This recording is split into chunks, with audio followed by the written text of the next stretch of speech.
um dos projetos de engenharia mais ambiciosos do mundo. Uma hidrelétrica imensa, gerando mais quilowatts do que qualquer outra no planeta. Para construí-la, o curso do poderoso rio sul-americano teve de ser bloqueado. Milhares de hectares da preciosa natureza local e dezenas de milhares de lares desaparecerão em uma imensa inundação. 40 mil trabalhadores deverão lutar contra as forças da natureza, temperaturas altíssimas e a constante ameaça das enchentes assassinas. Por trás disso tudo, a possibilidade de uma catástrofe. Construir a usina de Itaipu levará 7 duros anos e essa gigantesca busca por energia exigirá um preço devastador.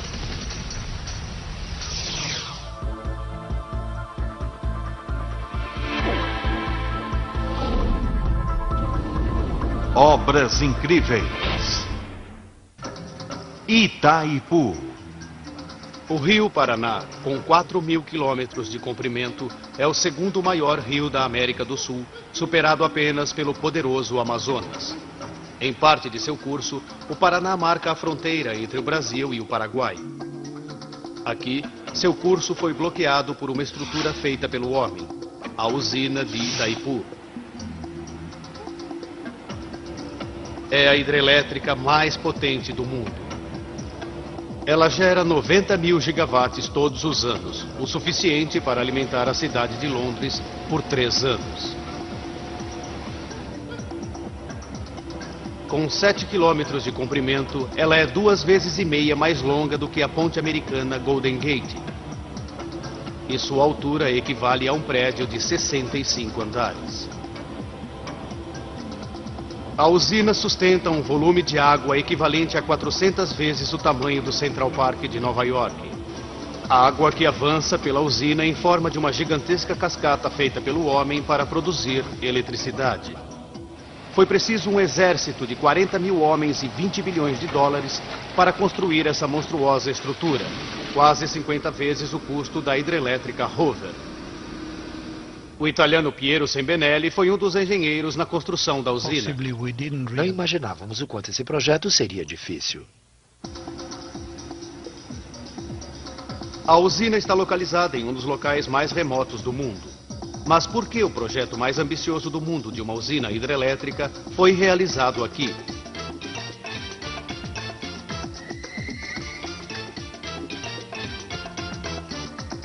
Nos anos 60, o Brasil dá um salto no desenvolvimento.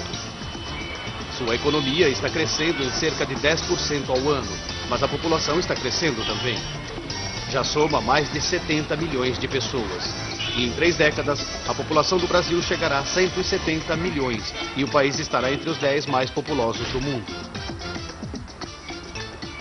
O crescimento do país criará uma necessidade urgente de energia. O governo precisa encontrar uma maneira de satisfazer essa necessidade da população futura ou enfrentar uma crise econômica. Mas como? O país não tem gás nem petróleo o suficiente para evitar uma crise de energia e não pode se dar ao luxo de gastar dinheiro em importações de combustível. Mas então, alguém teve uma ideia de gênio.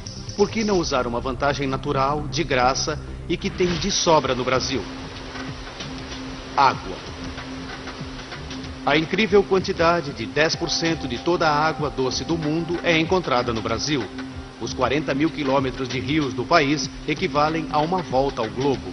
Se esse vasto potencial de água pudesse ser represado pela tecnologia hidrelétrica, as exigências de energia poderiam ser cumpridas sem as custosas importações de petróleo. O Brasil está pensando grande. O governo quer que uma imensa usina supra a enorme demanda da nação por energia. Encontrar o local perfeito para uma usina tão grande assim não será fácil. O rio vai precisar ter um volume de água grande o suficiente para produzir a energia necessária, deverá fluir por bancos estreitos e seu leito deverá ser forte o suficiente para aguentar o peso enorme das paredes da usina. Esse é o local óbvio.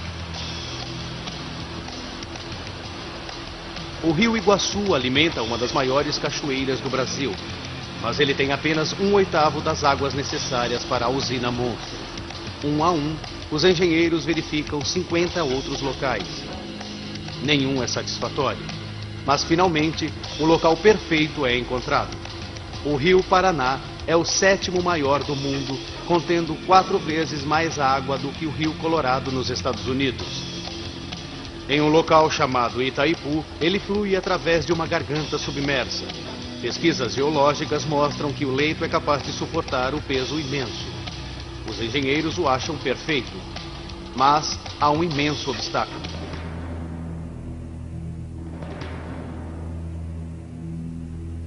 A garganta fica bem na fronteira entre o Brasil e seu antigo inimigo do século XIX, o Paraguai. Os dois países travaram uma amarga batalha. O Paraguai perdeu metade de seu território, metade de sua população foi morta. Mesmo 100 anos depois, ainda há falta de confiança entre os dois países. 1966. Complexas negociações começam entre os dois países. O projeto da usina fica suspenso por 7 anos. Mas no final, a sedução do vasto suprimento de energia prova-se irresistível. No dia 26 de abril de 1973, Brasil e Paraguai finalmente assinam um tratado. A usina de Itaipu obtém luz verde. Se tudo correr de acordo com o plano, ela irá superar alguns dos maiores projetos de usinas do mundo. Será 18 vezes mais longa do que a poderosa usina de Hoover e 9 vezes mais pesada. E o mais importante é que produzirá 6 vezes mais eletricidade. Porém, a usina hidrelétrica mais poderosa do mundo exigirá sacrifícios. Bloquear o rio Paraná criará um enorme reservatório necessário para alimentar as turbinas da hidrelétrica e também inundará o vale do rio com 100 metros de água. Uma vasta área de terras produtivas e florestas deverá ser inundada para alimentar a usina monstro. Dezenas de milhares de pessoas perderão seus lares. E o habitat de milhares de espécies de animais desaparecerá quando o projeto Itaipu alcançar um ponto de onde não houver retorno.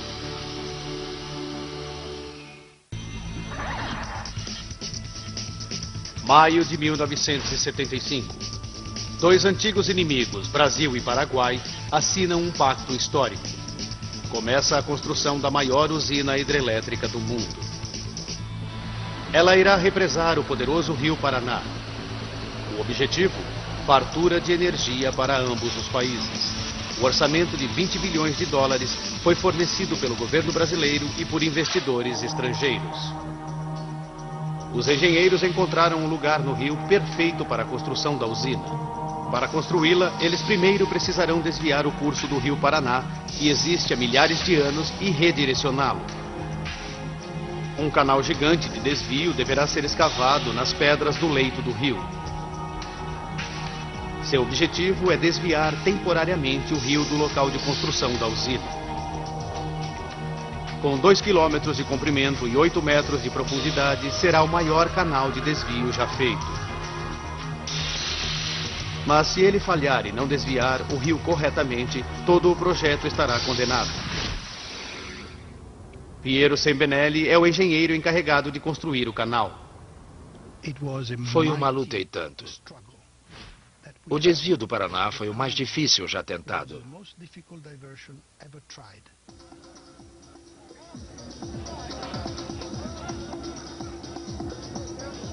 2 de maio de 1975.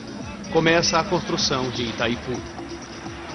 A primeira coisa a fazer é cavar o canal para desviar o rio.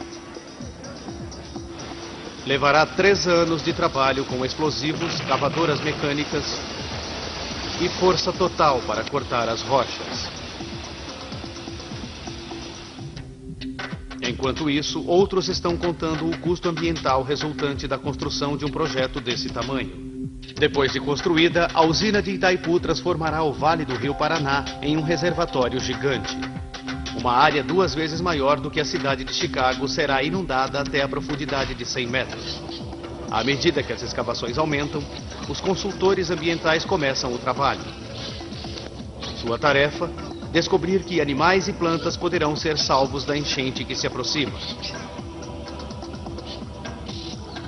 É o primeiro projeto de uma usina a tentar um grande plano de resgate. Mas nesse estágio há somente 17 pessoas envolvidas, a maioria voluntários. O brasileiro Fernão Carbonar é um deles. Era o começo do movimento ambiental em todo o mundo. Mas as regras não eram tão estritas e nem as exigências legais tão duras quanto são hoje. É uma corrida contra o relógio. Se o plano de resgate não for completado antes de o vale ser inundado, milhares de animais morrerão. Mas o trabalho leva tempo. 24,8. A pesquisa basicamente consistiu em andar pela mata e localizar os animais, procurando sua trilha.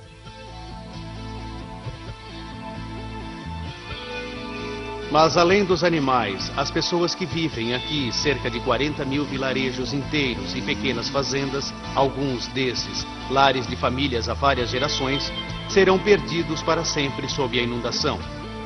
Essas famílias precisam ser indenizadas, mas as autoridades precisam saber quanto pagar. Será uma das maiores avaliações imobiliárias do mundo e levará 4 anos para terminar. Primeiro, a área toda é fotografada do alto para a pesquisa dos lares e fazendas. Mas isso não fornece informação o suficiente para calcular a indenização. Para conseguir mais detalhes, eles vão precisar mandar um exército de fotógrafos a pé para fotografar cada metro quadrado do Vale do Paraná. Esses homens e mulheres estão em uma missão. Têm que fazer uma avaliação precisa de cada casa e da terra ao redor dela. Tudo é registrado e fotografado. Alberto Frice avalia centenas de casas. Mediam-se as casas, descreviam-se as casas, fotografavam uma por uma. Podia ser um banquinho, era fotografado, uma boa casa era... Enquanto o processo de avaliação leva uma eternidade, a escavação para o canal de desvio está dentro do tempo previsto. 3 anos depois das escavações terem começado, os engenheiros estão prontos para demolir as paredes de concreto do canal e deixar o grande rio Paraná inundá-lo. 8 da manhã, dia 20 de outubro de 1978.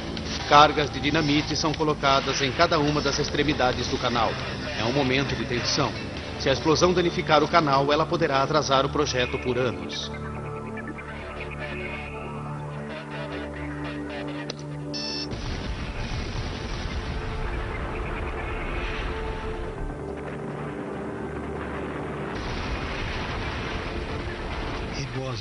Foi um momento fantástico, incrível. A explosão parecia fogos de artifício.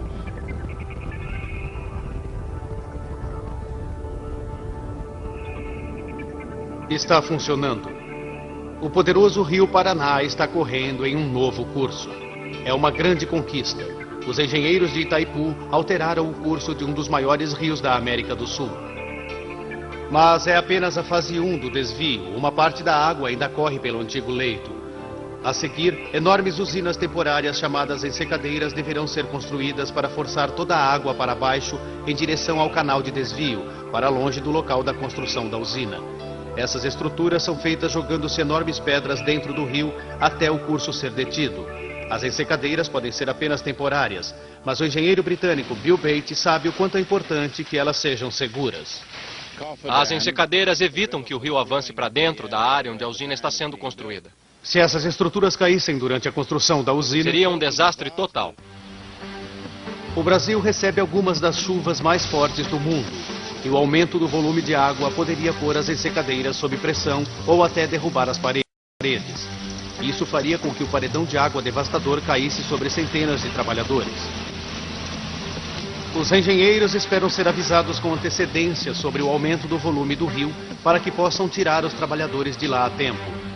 Até que as paredes da usina principal sejam construídas, tudo o que existe entre os trabalhadores e a ameaça de uma enchente é uma parede de cascalhos.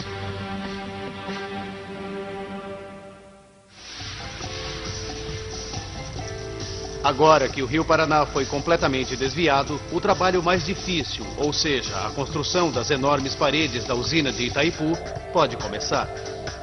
Uma usina hidrelétrica trabalha jogando água dentro de turbinas, fazendo-as girar a grandes velocidades para criar eletricidade. Quanto mais alta a usina, maior a queda da água e mais força é produzida. Os engenheiros de Itaipu sabem que a água na usina tem que cair de 100 metros para produzir a quantidade recorde prometida de energia. Mas o leito do rio só tem 50 metros de profundidade. A solução? Construir uma série de usinas secundárias. E isto aumentará a altura da usina principal central de concreto e a fará alta o suficiente para realizar esse trabalho. Isso significa alongar a estrutura da usina por 7 quilômetros vale adentro. Outono de 1975. O trabalho de construção das usinas secundárias começa. Enquanto isso, a avaliação das casas, fazendas e terras no Vale do Rio, que serão cobertos pelas águas, se completa. As autoridades brasileiras e paraguaias sabem que antes de inundar a área vão precisar comprar cerca de 8.500 casas e fazendas. O custo? $500 bilhão no dinheiro de hoje. Isso está no topo dos $20 milhões do custo da usina propriamente dita. As ofertas de indenização estão sendo apressadas. A maioria das pessoas aceitou, mas algumas apresentaram queixas legais. Porém, os engenheiros estão mais preocupados em manter a construção das usinas secundárias dentro do prazo. Eles precisam desesperadamente de mais trabalhadores, um exército deles. O Vale do Rio Paraná é pouco habitado e remoto. Uma das poucas cidades, Foz do Iguaçu, é uma cidade pequena na fronteira. A cidade grande mais próxima é São Paulo, a 1.000 quilômetros de distância. Os gerentes do projeto devem coreografar uma enorme migração de trabalhadores para dentro da área. Eles chegam às dezenas de milhares de todas as regiões do Brasil. Tudo o que uma grande cidade precisa, desde escola e hospitais até igrejas e jardins de infância, precisam ser construídos. Novas casas são construídas só para abrigar os novos trabalhadores. Há um aumento intenso nas linhas de produção de alimento para alimentar o sempre crescente número de trabalhadores. A cidade de Foz do Iguaçu está crescendo a uma taxa inacreditável. Estamos falando de um movimento para dentro de uma cidadezinha de cerca de 30 mil trabalhadores. O que antes era uma cidade pequena torna-se uma cidade com um movimento inacreditável, praticamente da noite para o dia.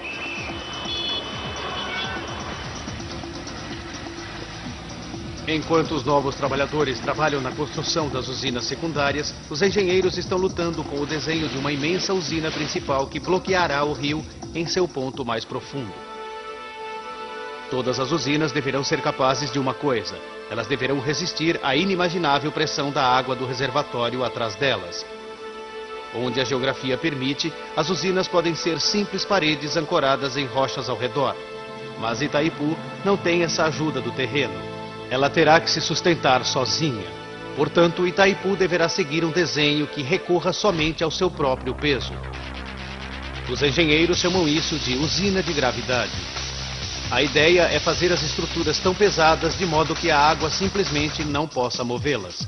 Para funcionar, a usina terá que pesar 61 milhões de toneladas. Mas a qualidade de uma usina depende de sua fundação. O leito do rio precisa ser incrivelmente forte. Qualquer fraqueza poderá fazer a usina ruir, uma tragédia incalculável.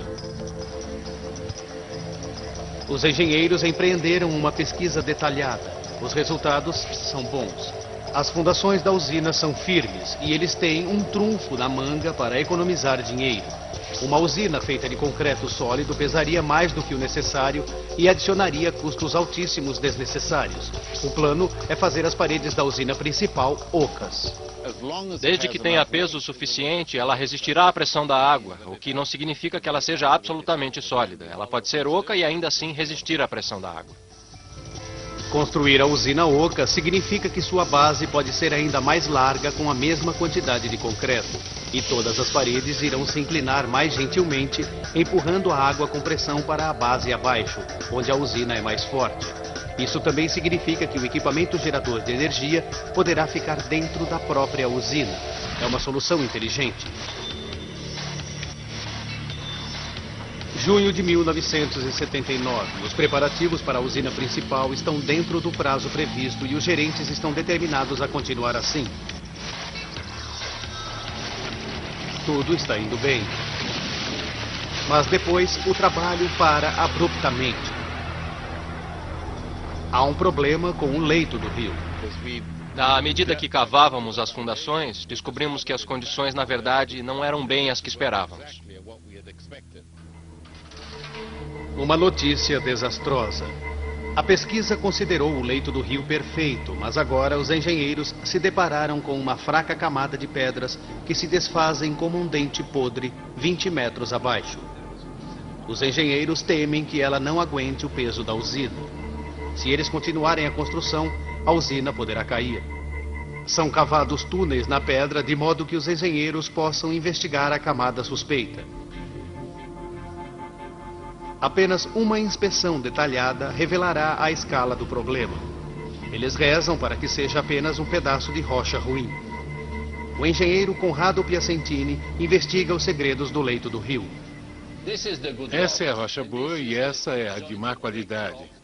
Como podem ver, é muito macia e não é boa para fundações. A rocha podre está em toda parte no local onde foi planejada a fundação da usina. Construir uma usina de 11 milhões de toneladas em cima disso seria crime e irresponsabilidade.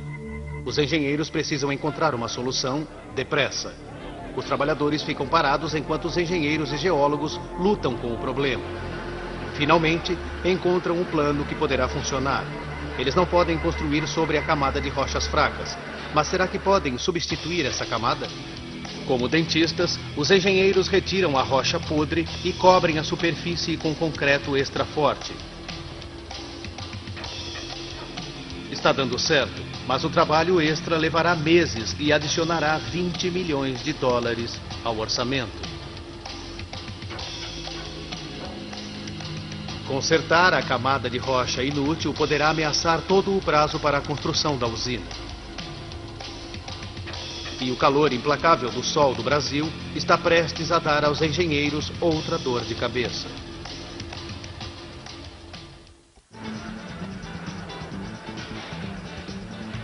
Maio de 1982. Os 40 mil homens que estão trabalhando na construção da usina de Itaipu, no coração da América do Sul, têm sido atormentados com um problema possivelmente catastrófico.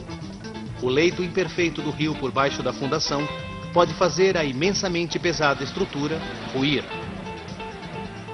Em risco está o suprimento de energia para as futuras gerações brasileiras. Os engenheiros acharam uma solução que parece estar funcionando. Como um dente podre, a camada de pedras fracas embaixo do local da construção da usina está sendo retirada e o local está sendo preenchido com uma camada extra de concreto de modo que aguente o peso da usina. Ao mesmo tempo, o trabalho nas paredes da usina central continua. Os trabalhadores precisam construir 18 blocos de concreto, cada um deles 4 vezes a altura da Estátua da Liberdade. Cada um dos blocos será erguido separadamente. Enormes estruturas de aço são erguidas para receber o concreto e mantê-lo no lugar até que seja seco. Mas não é apenas a escala do trabalho que apresenta o maior desafio para os engenheiros. Se eles derramarem essa quantidade de concreto da maneira como sempre se faz, não vai funcionar adequadamente. Quando o concreto seca, ele reage com a água criando calor. Em blocos menores de concreto, a temperatura central resfria e assenta relativamente rápido. Mas em blocos grandes de concreto, a temperatura permanece alta por mais tempo. E à medida que a superfície resfria e estabelece uma taxa mais rápida do que aquela do centro, centenas de rachaduras podem aparecer, fatalmente enfraquecendo o concreto. Mas esse não é o único problema. A temperatura pode facilmente passar dos 40 graus centígrados. Se os enormes blocos secarem ao sol, eles alcançarão mais de 90 graus. Isso também poderia causar pontos fracos e rachaduras. Os engenheiros realizam teste após teste no concreto nessas condições para ver como ele reage às pressões extremas. Mesmo um concreto de boa qualidade tem um ponto de quebra. O concreto seco pelo sol deverá ser muito mais fraco. Eles precisam encontrar uma solução.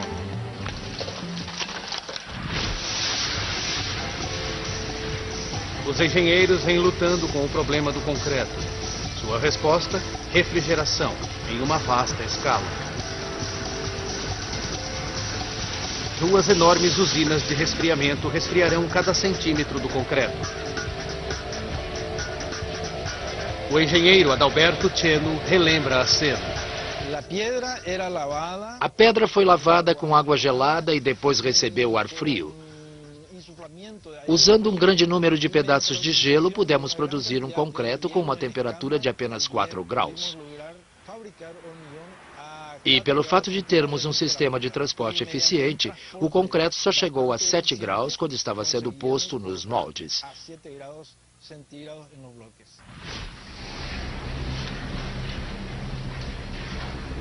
A escala do trabalho de refrigeração é vasta.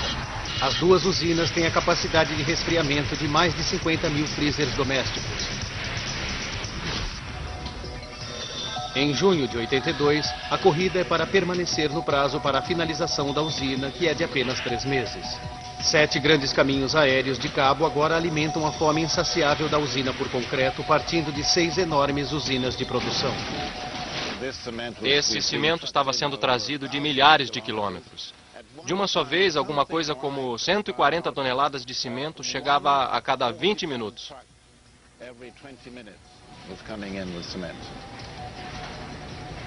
40 mil pessoas estão trabalhando a um passo equivalente ao de erguer um prédio de 20 andares a cada 55 minutos.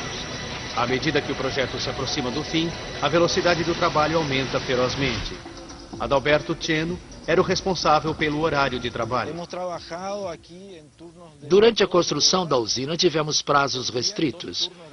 Trabalhamos em 2 turnos de 12 horas cada, quase 360 dias por ano.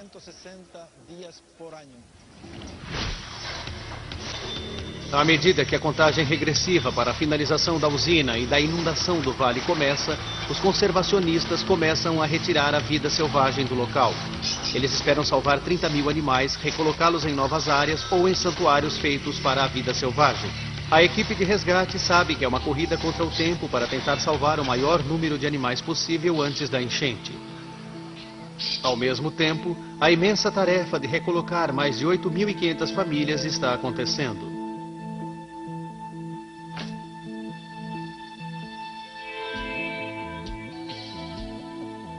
Algumas indenizações foram acordadas em simples negociações, outras foram resolvidas nos tribunais.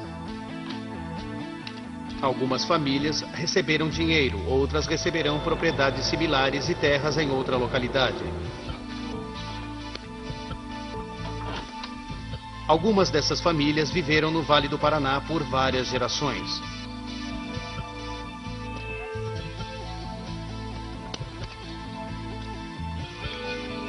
Para muitas delas, será um momento devastador quando tiverem que deixar seus lares para sempre.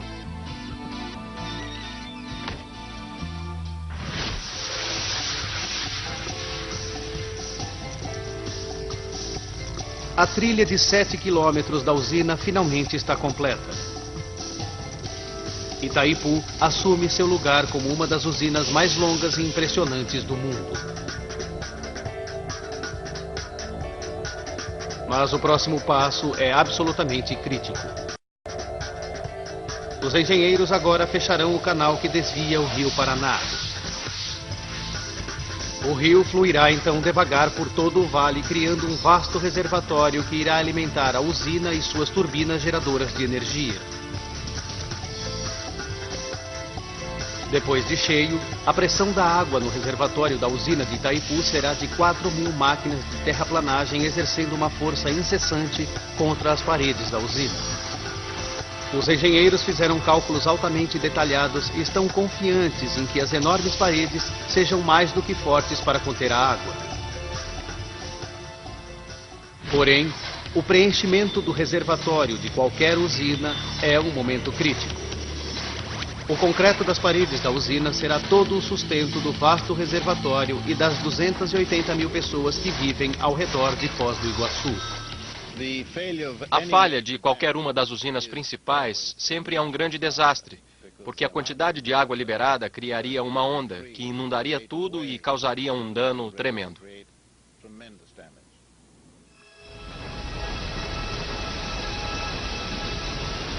Se as paredes de Itaipu ruíssem, a onda gerada seria muito maior do que a maior enchente que o Brasil já viu.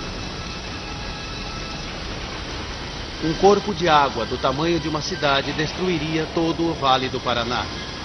A onda alcançaria a velocidade de 50 km por hora e demoliria tudo em seu caminho, com exceção dos prédios mais firmes. O número de mortos dependeria de as pessoas que vivem no vale terem algum aviso da enchente. Dia 3 de junho de 1976, a usina de Teton, em Idaho, Estados Unidos, está sendo cheia pela primeira vez. Os engenheiros localizaram uma rachadura nas paredes e tentaram consertar. Eles falharam. 2 dias depois, a terça parte do lado ocidental da usina simplesmente se desintegrou. Os engenheiros culparam a erosão na base feita de terra e pedras da usina. Ninguém havia avisado os moradores locais.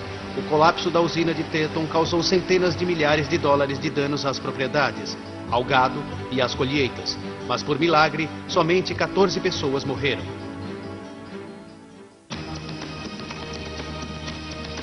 Outubro de 1982.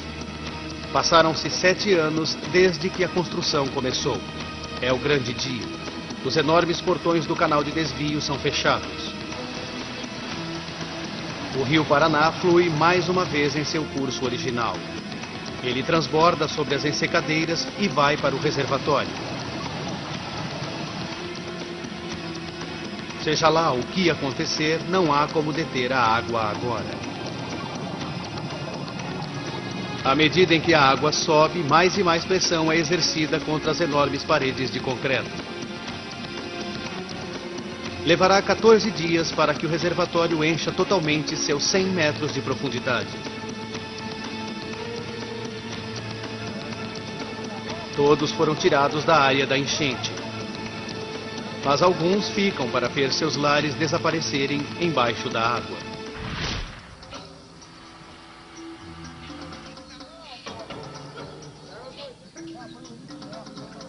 Um exército de 316 conservacionistas brasileiros e paraguaios sai para sua última missão: salvar o maior número de animais possível. À medida em que o nível da água sobe lentamente, pequenas ilhas nas terras mais altas são deixadas para trás. Elas são apenas temporárias e em algumas horas desaparecerão para sempre. Por enquanto, elas fornecem um último e desesperado refúgio para animais assustados. Fernão Carbonari e sua equipe de resgate, como um Noé dos dias modernos em pequenas arcas, tentam salvar o maior número de animais possível antes que seja tarde demais. A gente via animais venenosos de pertinho. Pegamos várias cobras peçonhentas pela cauda. Logo, os animais só tinham o topo das árvores como abrigo. E há perigos para a equipe de resgate também. A água estava alta, então dá para imaginar a gente se aproximando de barco perto do topo de uma árvore. A gente nem sabia o que esperar. Às vezes víamos a 20, 30 centímetros uma cascavel ou outro animal venenoso qualquer. Mas fora todos esses perigos, a equipe de resgate ainda tem que evitar ferimentos sérios. Por dias, o resgate progride enquanto a água continua a subir.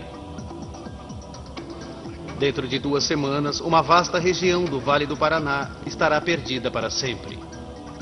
O reservatório de Itaipu agora vai até onde a vista alcança. As paredes gigantes da usina estão suportando a água, mas agora os engenheiros precisam evitar que ela suba mais.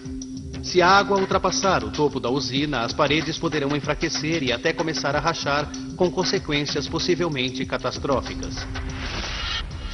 Os engenheiros têm um trunfo sob a manga. Uma crucial rota de escape chamada Vertedouro foi construída na borda da usina. É como se fosse uma versão gigante de uma banheira transbordando. Quando a água fica muito alta, ela é drenada, causando uma inundação. A grande diferença é, esse transbordamento deverá aguentar 64 milhões de litros de água por segundo. Se for mal desenhada, a força da água poderá danificá-la, causando um atraso de anos ao projeto. Mas não haverá provas. A primeira vez que o vertedouro for usado, será para valer. Outubro de 1982, uma multidão entusiasmada e a imprensa do mundo todo juntam-se para assistir ao grande evento.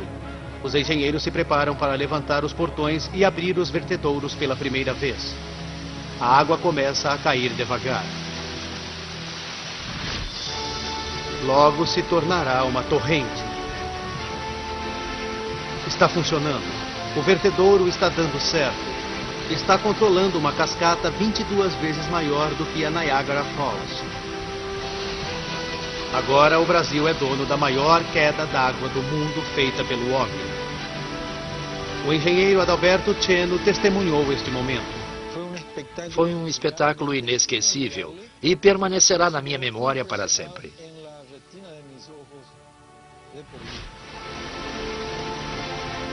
Os engenheiros estão aliviados e felizes por enquanto, mas as preocupações com o vertedouro ainda não acabaram.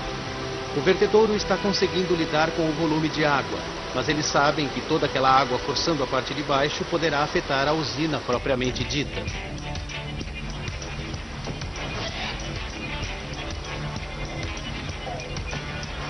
No laboratório de Furnas, no Rio de Janeiro, Roberto de Souza constrói modelos detalhados de alta tecnologia das usinas para analisar as consequências, mesmo do menor erro no desenho do vertedouro. Mesmo no modelo reduzido, tá? A gente faz um estudo muito detalhado, tá?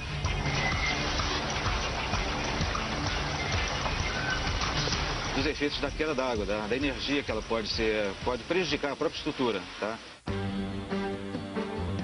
Quando a água atinge a parte final do vertedouro, ela cai embaixo da usina com uma força imensa, revolvendo o rio. Essa energia tem que ser dissipada usando uma curva para cima como uma pista para saltos de esqui que força a água para o ar, reduzindo sua força. A dissipação de energia é tão importante que, vamos dizer assim, um projeto bem feito, ele pode evitar danos à própria estrutura, tá? Como ao terreno jusante. Os engenheiros recorrem a modelos de escala para conseguir um ângulo exato, como em uma pista para saltos com esqui. Mas se eles calcularem mal, a água voltará por cima de si mesma e poderá danificar seriamente o leito do rio. E se o processo continuar por anos, ele poderá causar uma erosão na fundação da usina. Os engenheiros de Itaipu calcularam que haverá alguma erosão, mas não o suficiente para causar danos sérios. Tudo o que eles podem fazer por enquanto é continuar verificando o leito do rio e ter esperanças. Se der alguma coisa errada, a estrutura da usina em si poderá estar em perigo.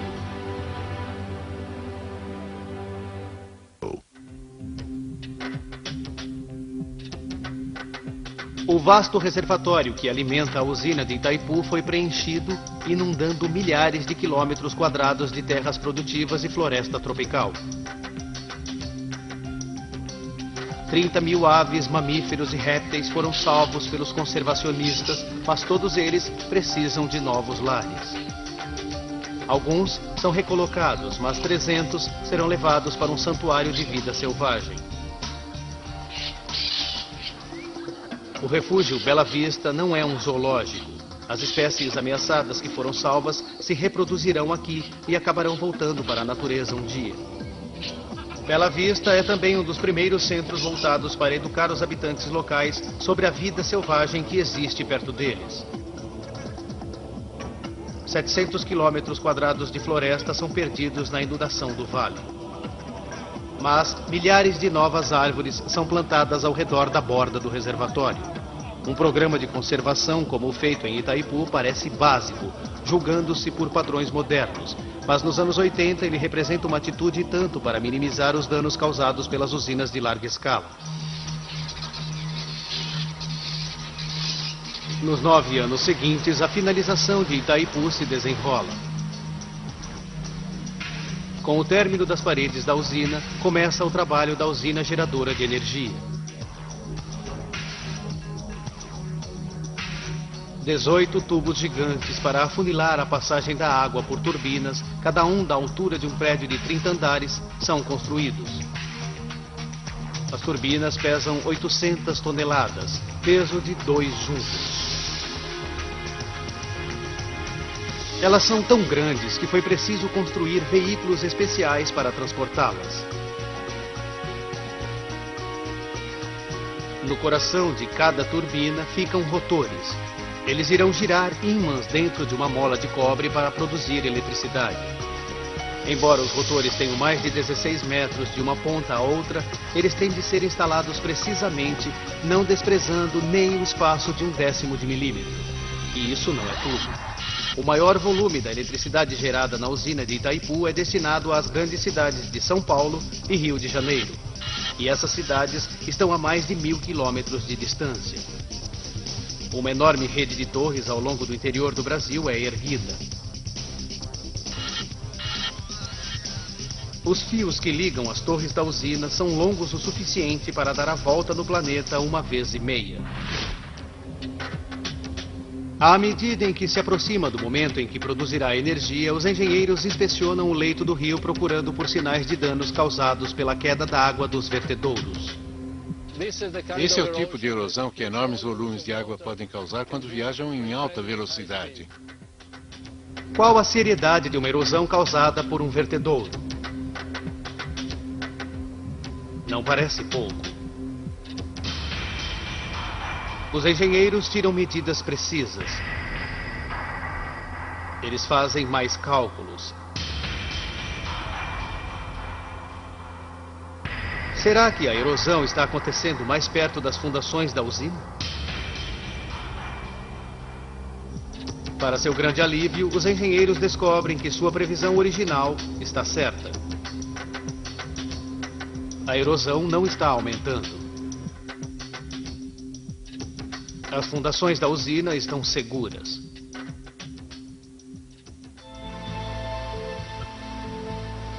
Itaipu está perto de ser completada. Os trabalhadores não param. Mas o maior projeto de engenharia da América do Sul foi feito à custa de grandes sacrifícios humanos. Os registros não são precisos, mas estima-se que cerca de 145 pessoas perderam a vida em acidentes enquanto participavam da construção de Itaipu.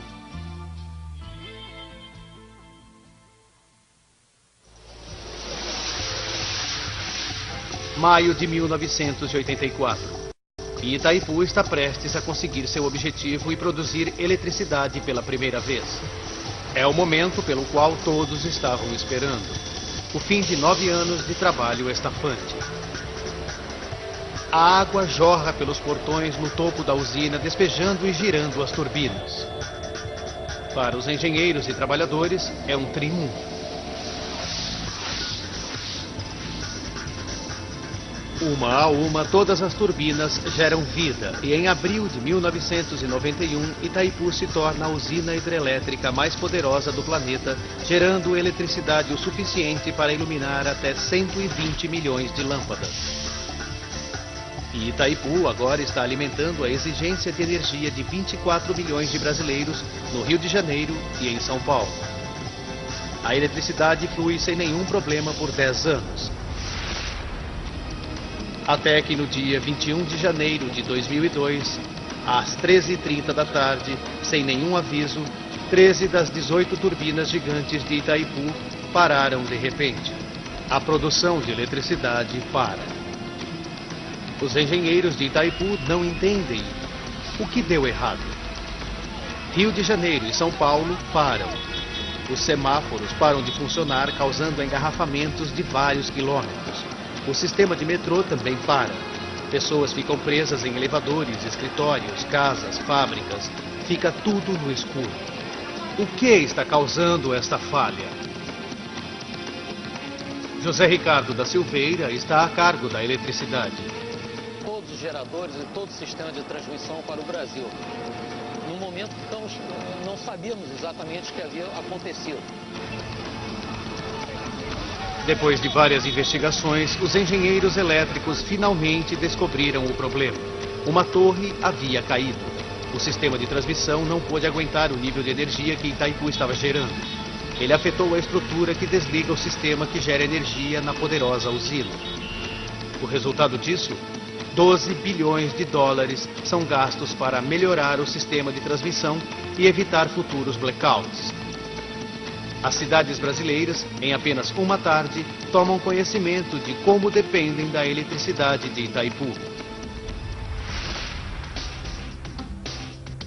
20 anos se passaram e Itaipu permanece uma conquista extraordinária. E foi recentemente votada pelos engenheiros como uma das 7 maravilhas do mundo moderno. Hoje, 90% da energia do Brasil são gerados por usinas hidrelétricas. Usinas como essa ajudaram as cidades e indústrias brasileiras a crescer e levar eletricidade para pessoas que vivem em áreas remotas do país. Mas a total confiança no poder da água teve um preço. Nos últimos anos, a menor quantidade de chuva reduziu o poder das usinas, forçando cortes e racionamentos de energia. E em todo o mundo, há uma crescente consciência da ameaça ambiental que as usinas hidrelétricas podem causar. Em Itaipu, árvores mortas servem como um forte lembrete de que o vale se foi para sempre. E esse foi o enorme preço que os brasileiros pagaram por sua busca pelo poder.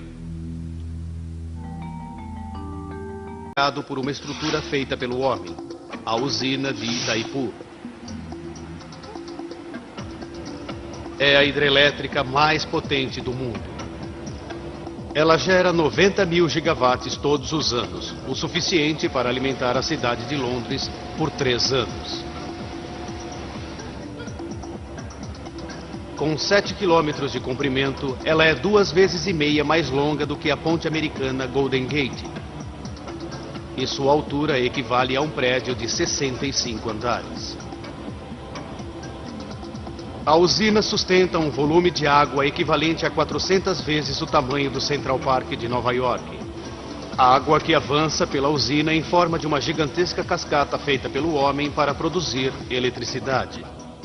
Foi preciso um exército de 40 mil homens e 20 bilhões de dólares para construir essa monstruosa estrutura, quase 50 vezes o custo da hidrelétrica Hoover.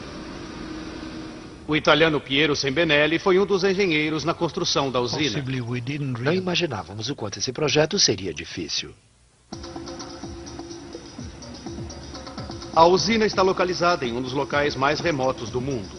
Mas por que o projeto mais ambicioso do mundo de uma usina hidrelétrica foi realizado aqui?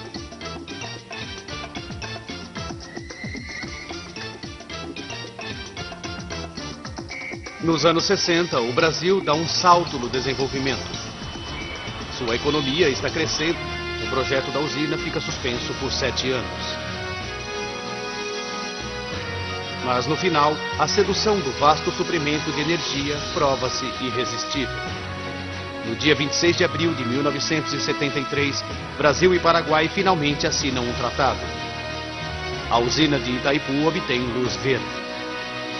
Se tudo correr de acordo com o plano, ela irá superar alguns dos maiores projetos de usinas do mundo.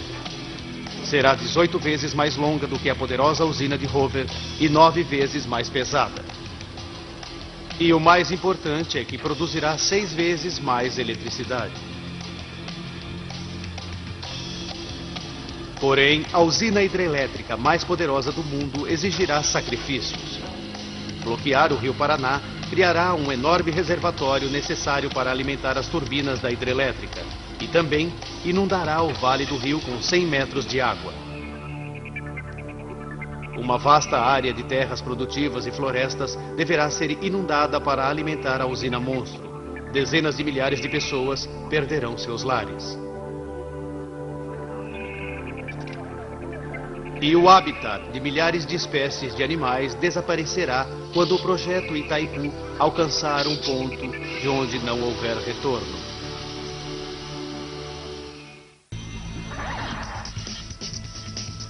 Maio de 1975. Dois antigos deverá fluir por bancos estreitos e seu leito deverá ser forte o suficiente para aguentar o peso enorme das paredes da usina. Esse é o local óbvio. O rio Iguaçu alimenta uma das maiores cachoeiras do Brasil, mas ele tem apenas 1/8 das águas necessárias para a usina monstro. Um a um, os engenheiros verificam 50 outros locais. Nenhum é satisfatório, mas finalmente o local perfeito é encontrado. O rio Paraná é o 7º maior do mundo, contendo 4 vezes mais água do que o rio Colorado nos Estados Unidos. Em um local chamado Itaipu, ele flui através de uma garganta submersa.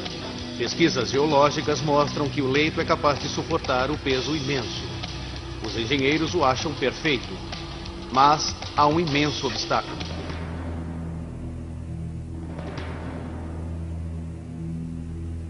A garganta fica bem na fronteira entre o Brasil e seu antigo inimigo do século XIX, o Paraguai.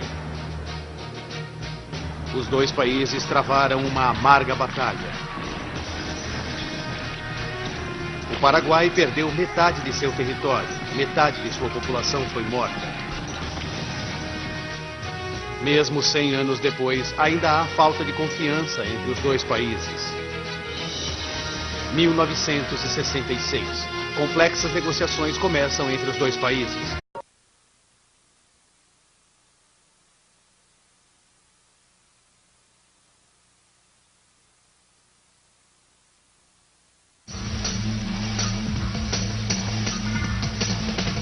É um dos projetos de engenharia mais ambiciosos do mundo. Uma hidrelétrica imensa, gerando mais quilowatts do que qualquer outra no planeta. Para construí-la, o curso do poderoso rio sul-americano teve de ser bloqueado. Milhares de hectares da preciosa natureza local e dezenas de milhares de lares desaparecerão em uma imensa inundação. 40.000 trabalhadores deverão lutar contra as forças da natureza, temperaturas altíssimas e a constante ameaça das enchentes assassinas. Por trás disso tudo, a possibilidade de uma catástrofe. Construir a usina de Itaipu levará 7 duros anos e essa gigantesca busca por energia exigirá um preço devastador.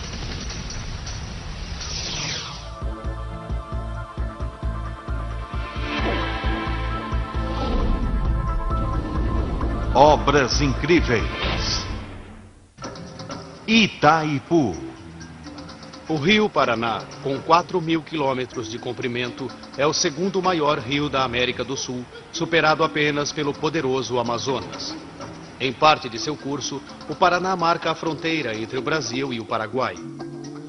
Aqui, seu curso foi bloqueado em cerca de 10% ao ano, mas a população está crescendo também.